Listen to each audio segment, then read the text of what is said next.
So what we're going to focus on now is the activity filters part of our page here on our dashboard.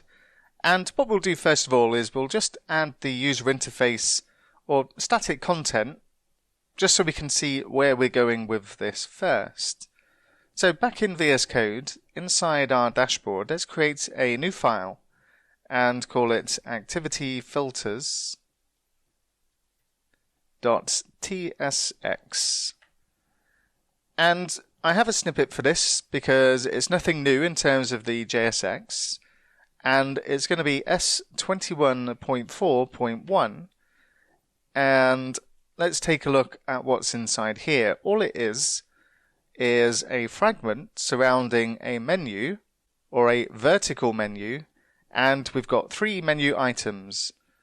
One to give a tab for all activities, one for the activities the user is going to, and one for the activities the user is hosting. And we've also got a calendar in here, and this is coming in from React Widgets. React Widgets gives us a clickable calendar that we can use, which is going to act as our filter as well. And this will give us the opportunity to select the start date or the earliest date to show the activities. And let's head back to our activity dashboard.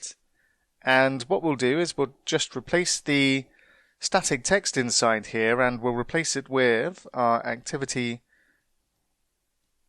filters component. And it doesn't want to automatically import it, so I'm just going to have to add this manually. And I'll just scroll up and I'll say import activity filters from activity filters. And if we go and take a look at our page, we'll see what we're aiming for in this case. And the margin at the top is not quite enough, so we'll need to move this down slightly so it lines up with the top of our first activity. And what we're doing with this is we're going to initially display all of the activities and give the user the option to click the activities they're going to, which is going to include the activities they're hosting and the activities they're going to. And if they click on the I'm hosting tab, then it's just going to display the activities they're actually hosting. And we've also got the calendar here so they can select a start date for the activity itself. And this is coming from React Widgets. So let's just adjust the margin here so that it lines up correctly with our first activity. And we'll go back to activity filters. And instead of margin top of 30, let's go for margin top of 50. And that's a bit more like it. So what we're going to do is implement the functionality for this. And first of all, we're going to do this in our API.